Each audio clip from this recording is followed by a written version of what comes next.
Santa Casa e você. Apoio Pasteur, Medicina Diagnóstica. Hospital de Olhos Grotoni, referência em tecnologia. APO, assistência personalizada odontológica. Plano de Saúde Santa Casa, o melhor atendimento em plano de saúde. E Unimes, há 5 décadas investindo em educação. Pasteur, Medicina Diagnóstica, o primeiro e mais tradicional laboratório da cidade de Santos. O Pasteur Medicina Diagnóstica possui uma unidade de imagem que oferece exames de ressonância magnética, tomografia computadorizada e o primeiro PET-CT da Baixada Santista.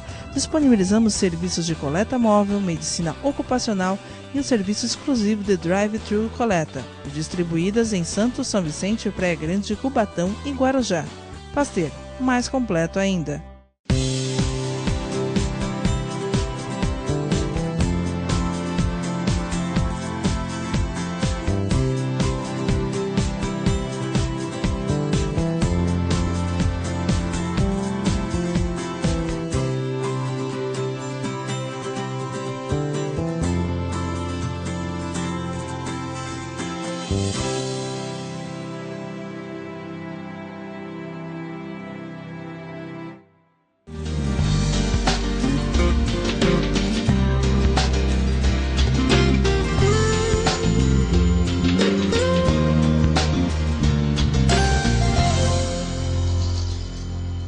Boa noite, telespectador, boa noite, telespectadora. Está no ar o Santa Casa e você. Hoje eu recebo aqui nos nossos estúdios a médica infectologista, doutora Giovana Flávio Barreto Reis. Boa noite, doutora. Muito obrigado pela presença. Eu que agradeço. Doutora, minha primeira pergunta tem uma curiosidade jornalística. Explica pra gente o que faz um médico infectologista. O infectologista é um especialista clínico, né, da área clínica da medicina, que lida e aborda todas as questões relacionadas às doenças infecciosas, ou seja, os micro-organismos, então as doenças, os micro-organismos transmissores de doenças, então infecções por bactérias, vírus, protozoários, fungos. É um especialista altamente ligado a todas as questões de epidemia, que tem uma formação de alerta para isso, de controle de infecção, com várias áreas dentro da medicina, tanto dentro do hospital, tem a infectologia hospitalar, que muitos especialistas se dedicam a isso, eu particularmente é uma das coisas que eu mais faço, que tanto interna as doenças infecciosas, para o cuidado delas, quanto dá suporte às outras especialidades dentro do hospital, as outras equipes, é muito comum que necessitem do apoio do infectologista em diversas ocasiões. Outras equipes ligadas à infectologia são mais direcionadas às equipes de infecção hospitalar, ao controle de infecção hospitalar. Outras trabalham só em serviços ambulatoriais, ambulatório de AIDS, ambulatório de hepatite. Então, é uma especialidade muito ampla dentro da medicina e muito requisitada, apesar de ter um número restrito de profissionais. Doutora, como que uma infecção ela entra no organismo da pessoa? Quais são os canais em que a infecção entra no nosso organismo? São múltiplas as vias de infecções. De uma forma mais simples, a gente pode entender que algumas infecções, elas são, e muitas delas, elas são secundárias aos nossos próprios micro-organismos, então aqueles que nós somos colonizados por eles, na boca, na via aérea, no trato digestivo, e por alguma quebra do sistema imune, algum desequilíbrio entre hospedeiro, parasita e sistema imune, nós adoecemos. Outras doenças são as doenças que são classificadas como doenças contagiosas, né? Que elas vêm de algum veículo externo ou de um vetor. Então, nós adquirimos esse micro-organismo a partir de uma fonte externa. E por inúmeras vias, as infecções se iniciam e se propagam. Então, a via aérea é uma via muito importante para múltiplas infecções, a via digestiva, por contaminação por água e alimentos, a via cutânea, alguns vetores, alguns micro-organismos são introduzidos por picada de insetos, por mordedura de animais. Então, a doença infecciosa se inicia de um grande princípio, onde você há esse contato hospedeiro-parasita com um desequilíbrio do sistema imune. Isso é o grande marco de tudo, né? Só adoece, a gente tem que pensar isso. Acho que isso em todo o ramo da medicina. Quando há esse desequilíbrio do sistema imune, inicia-se realmente as doenças. Você tocou no assunto, a picada de alguns animais. A gente, infelizmente, vivemos aí com a Aedes aegypti, que antes transmitia só a dengue, agora está transmitindo chikungunya, o zika vírus e, recentemente, temos alguns casos já no Brasil de febre amarela. Como é que está essa vigilância, digamos assim, os médicos, o Ministério da Saúde se conversam a respeito dessa nova doença que é transmitida pelo mesmo vetor, que é o Aedes aegypti? São doenças, na verdade, que a gente passou a ter uma preocupação muito grande com elas, por causa das epidemias, por causa algumas são doenças reemergentes, mas, na verdade, são todos micro-organismos conhecidos e antigos. A gente tem um grande problema entre todas essas doenças que você tocou, Guto, que é o vetor, que é um vetor comum. Então, nós sempre tivemos uma vigilância de décadas, né? As âncoras da medicina e da infectologia se preocuparam com febre amarela décadas no passado, com a grande introdução, toda a história da vacina de febre amarela. Infelizmente, é uma doença que está agora, ela reemergiu nessa forma de epidemia, em algumas situações, muito provavelmente por algum desequilíbrio entre o ecossistema onde o agente vive.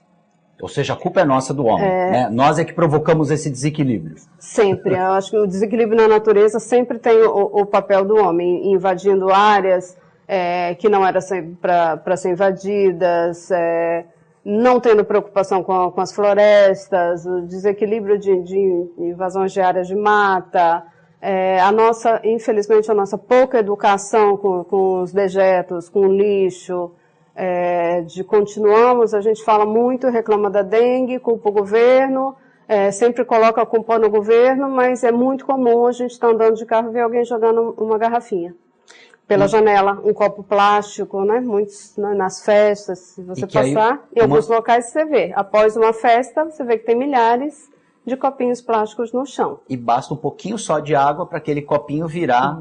Isso, eu acho que é tudo uma responsabilidade social que tem que ser partilhada, compartilhada. Todos nós vivemos no mundo, né? Nós somos passageiros aqui desse planeta e nós precisamos cuidar deles. Todos nós, com as suas devidas responsabilidades. Toda a área governamental, quer seja municipal, estadual, federal, tem as suas responsabilidades, com certeza, como grandes gestores, né, na saúde pública, mas o indivíduo não pode tirar a responsabilidade própria.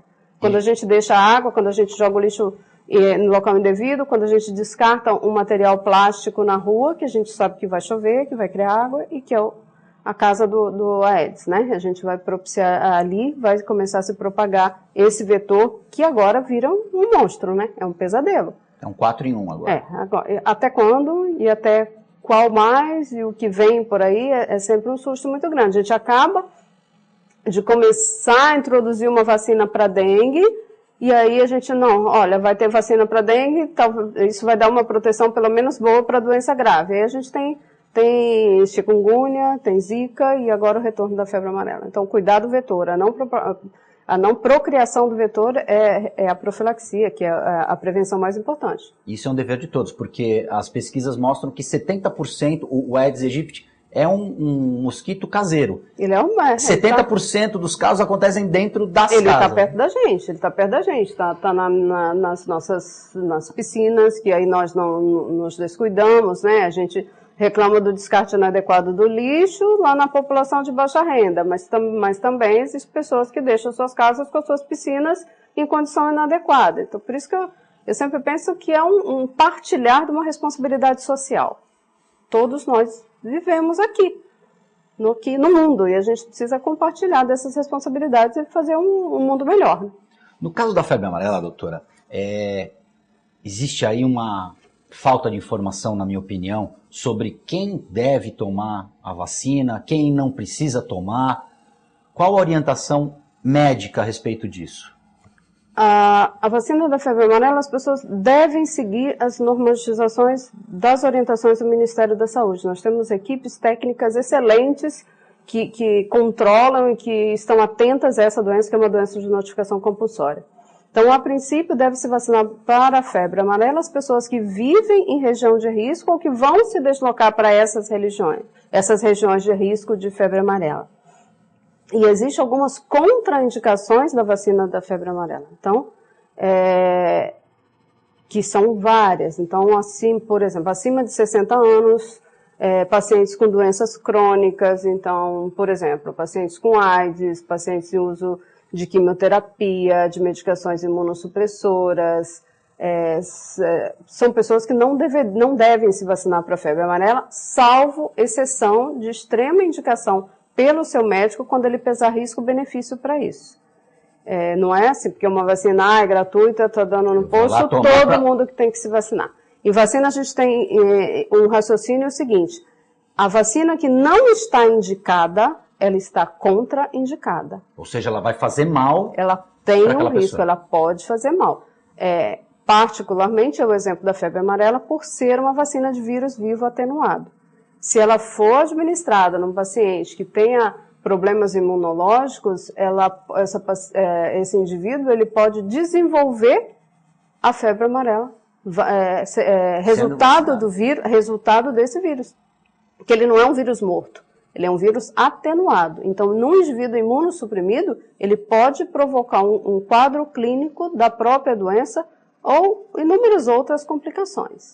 No caso de grávidas e aquelas mães que acabaram de dar à luz e que estão amamentando? As grávidas têm orientação se essa grávida morar em área de risco. Você vai pesar risco-benefício. Então, uma pessoa que não tem ela vive na área de risco, ela vai ter que pesar risco-benefício, porque se ela vive na área de risco e gestante tiver febre amarela, aí sim ela é um paciente de potencial gravidade ainda maior. Porque a febre amarela também pode ser transmitida para o bebê? Se ela vier a ter uma febre amarela por consequência da vacina, uma forma da doença consequência da vacina, o bebê vai ser atingido. Febre amarela é uma doença grave, né? Potencialmente grave na maioria dos casos. Então, precisam ser restritos. Então, eu acho que a melhor orientação é, quando chegar no posto de saúde, realmente se informar. Todos os postos onde as vacinas são oferecidas no Brasil têm os responsáveis técnicos, que é o responsável do posto, que é uma enfermeira que é bem formada com esses conceitos. Sempre, em todas as unidades, tem um médico responsável pela unidade. E as informações, as orientações são repassadas pelo Ministério da Saúde com uma frequência incrível. Às vezes, dia a dia. Eu trabalho no Emílio Ribas, então a gente recebe informações praticamente diárias, vamos dizer, se elas forem necessárias. Então, se vier normatização, se vier orientações, essas informações são repassadas para toda a rede de saúde pública. E, infelizmente, algumas pessoas se vacinam sem ter indicação. E podem ter consequência disso. Muito importante essa sua informação. Santa Casa e você vai fazer um rápido break e nós voltamos em instantes.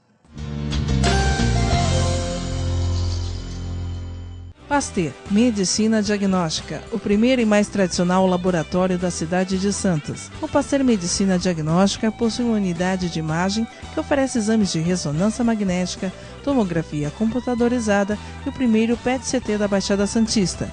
Disponibilizamos serviços de coleta móvel, medicina ocupacional e um serviço exclusivo de drive-thru coleta, distribuídas em Santos, São Vicente, Praia Grande, Cubatão e Guarujá. Pasteur, mais completo ainda.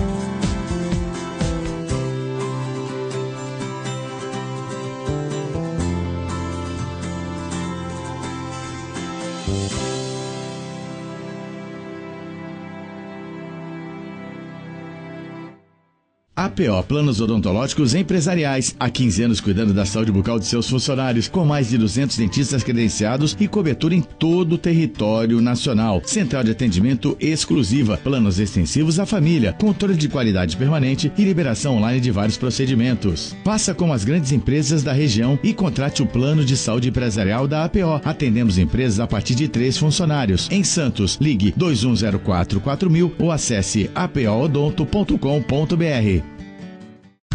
Com o objetivo de atender cada vez melhor O Plano de Saúde Santa Casa oferece a você e a sua família uma ampla rede de atendimento em Santos, São Vicente, Praia Grande, Cubatão e Guarujá.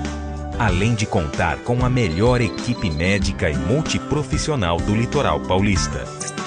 Plano de Saúde Santa Casa de Santos. O melhor atendimento em plano de saúde. 3226-6200. Como é bom ter história para contar, fazer acontecer com os amigos, surpreender a si mesmo. Mirar referências e até mesmo virar uma delas. Sentir orgulho dos feitos e ter a certeza de que tudo valeu a pena. O melhor de contar história é bater no peito para dizer que faz parte dela, para no futuro escrever a própria história. Unimes, há 5 décadas investindo em educação. Ao verem uma criança pobre e doente, todos querem cuidar dela. Mas você sabe como? O Saúde Criança sabe. Cuida da saúde e do remédio da criança. E também da educação, do emprego dos pais, dos documentos da família, da condição da casa. E cuidando disso tudo, cuida de verdade da saúde da criança. Em 21 anos, o Saúde Criança já cuidou de 43 mil pessoas. E com sua ajuda, pode cuidar de muito mais. saudecriança.org.br. Conheça, ajude. Se você quer algo diferente e está por dentro de tudo que acontece em sua cidade, mande dicas, sugestões de pauta pela nossa fanpage facebook.com/tvcom.santos. Interaja com a programação da sua TV Com. TV Com, interagindo com você.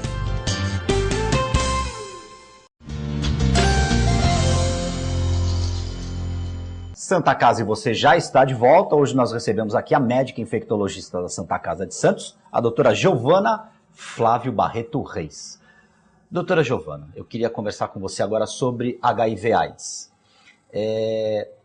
Por conta das novas drogas, do coquetel que hoje é oferecido gratuitamente às pessoas, a maioria delas, principalmente os jovens, as pesquisas mostram isso, eles deixaram de se proteger em relação ao sexo, principalmente. Como que a senhora analisa essa situação, visto que quando a AIDS surgiu, era uma doença que não tinha cura, a proteção e a prevenção eram as únicas armas. Como é que hoje está essa situação do HIV/AIDS e das DSTs também, que são doenças correlatas a essa situação? Infelizmente, Guto, a incidência de AIDS, como a grande pandemia de DST que a gente tem, as outras DSTs, elas não ficaram controladas. A gente não diminuiu a incidência, a gente não diminuiu o número de casos ao longo dos anos. Sempre existiu uma preocupação do Ministério da Saúde, de toda a política de saúde em relação à prevenção, ao estímulo do uso de preservativo, a distribuição gratuita de preservativos que existe nos postos de saúde. Progredimos muito do ponto de vista terapêutico, né, e do controle da doença. Hoje a AIDS é uma doença com um controle infinitamente maior do que foi no início da epidemia, há 2 décadas, né, quase 3 décadas atrás, mas a prevenção ainda não é feita da forma correta. Eu acho que as pessoas, os indivíduos ainda não tem o devido respeito de uma doença, do risco de uma doença tão grave. O melhor tratamento para a AIDS não é o tratamento em si, é a prevenção. E para uma doença que existe uma prevenção efetiva, que é a prevenção de barreira, que é o uso de preservativos, a gente poderia ter um controle muito maior se cada indivíduo tivesse uma responsabilidade maior com a sua saúde. E aí, mas é uma doença multifatorial, porque tem outras coisas, outros aspectos envolvidos, tem a população dos usuários de droga, que às vezes durante a dependência química e o uso da droga perde, né, a noção da devida prevenção, que a gente chama de profilaxia.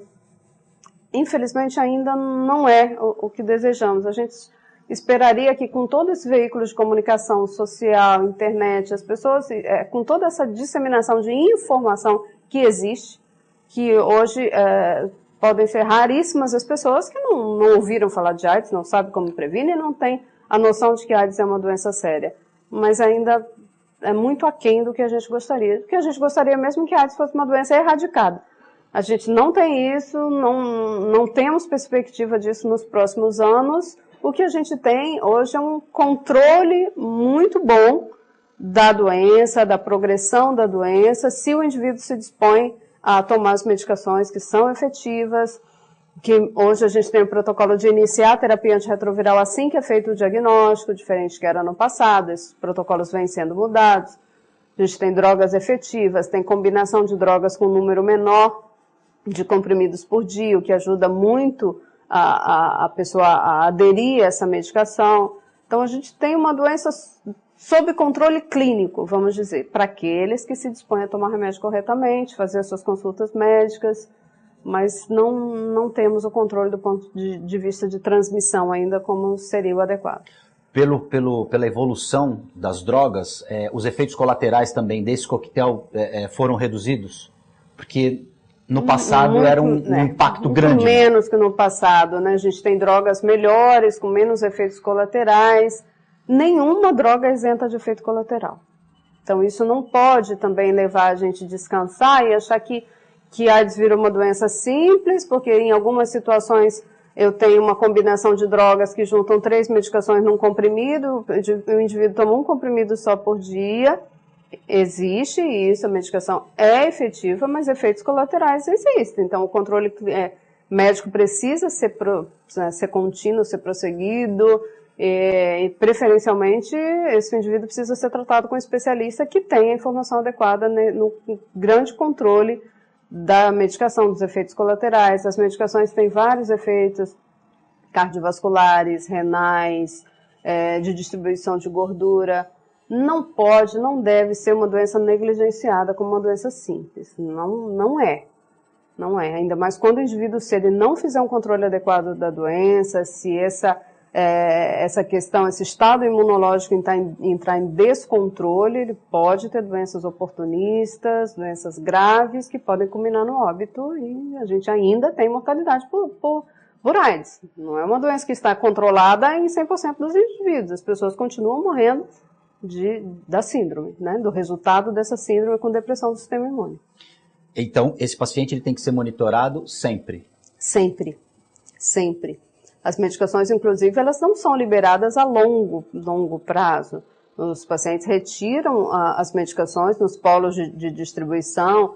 Todo município, a maioria dos municípios tem o seu serviço próprio, ou às vezes há convênios entre municípios menores para retirada da medicação.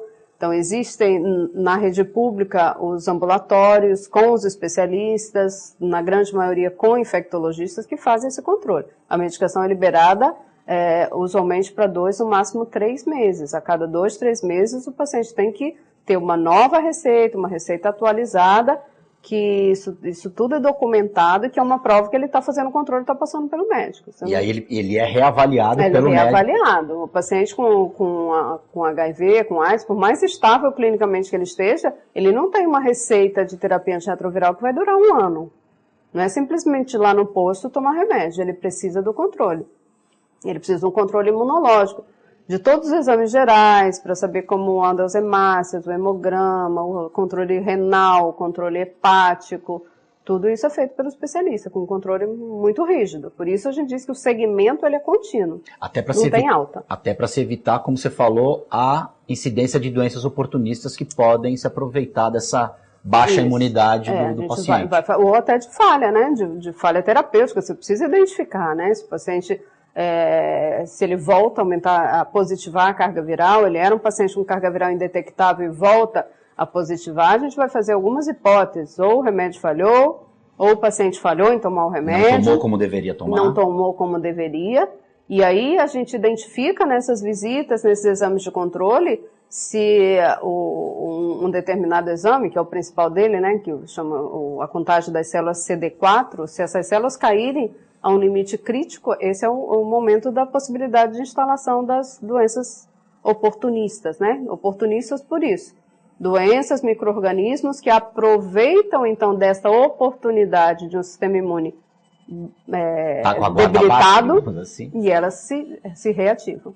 E aí, para se reverter esse quadro, é sempre mais difícil.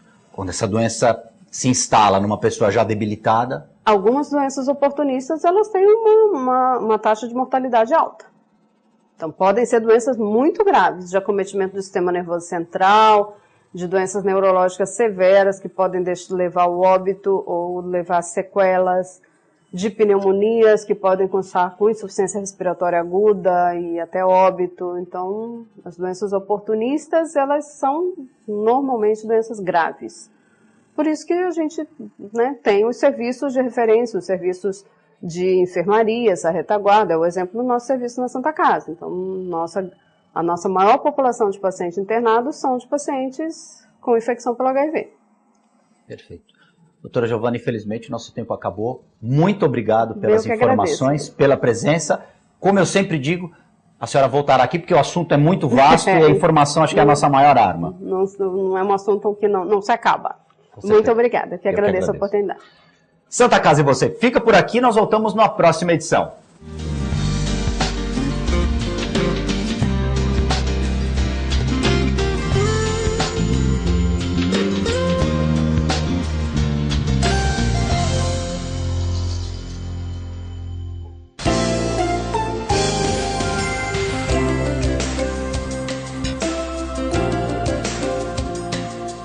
Santa Casa e você.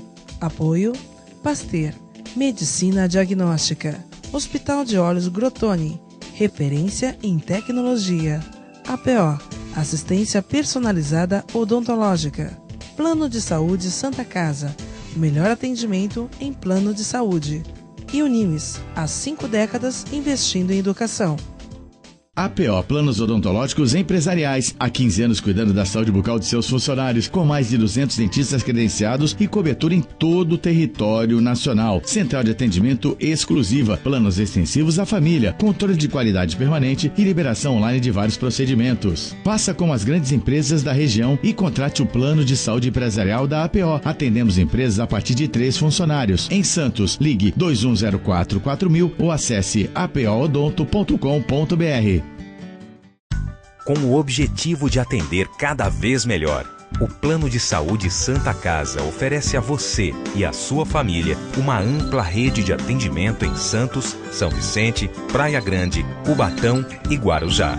Além de contar com a melhor equipe médica e multiprofissional do litoral paulista.